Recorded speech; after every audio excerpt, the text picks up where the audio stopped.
Bonjour et bienvenue dans les études de solfège en musique turque.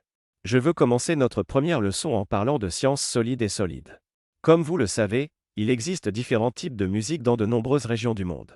Il est possible d'observer différents sons dans ces musiques en raison de l'effet de la situation géographique, des caractéristiques locales et historiques et de facteurs sociologiques et anthropologiques. Cette diversité du monde a conduit à l'émergence de diverses théories musicales qui examinent l'identification, la dénomination, l'harmonie et l'incompatibilité, ainsi que les relations entre les sons qui constituent le matériau le plus important de la musique.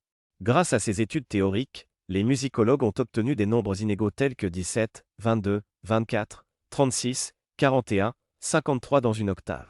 Parmi ces systèmes, Arel-Esius-Dilek est le système théorique le plus utilisé après Safiuddin Abdülmümin al-Hurmevi avec 17 emplacements. Presque tout notre répertoire actuel a été écrit en utilisant la base théorique de ce système. Pour cette raison, nous ferons nos exercices de solfège en utilisant dans nos cours les hauteurs, les marques accidentelles, les tétracordes et les pentacordes de ce système. Dans le système appelé « système de tempérament égal », une octave est divisée en 12 parties égales, 189, tandis qu'une octave est divisée en 24 intervalles inégaux dans le système Arel-Esius-Dilek. Étage 25 hauteurs ont été détectés dans une octave.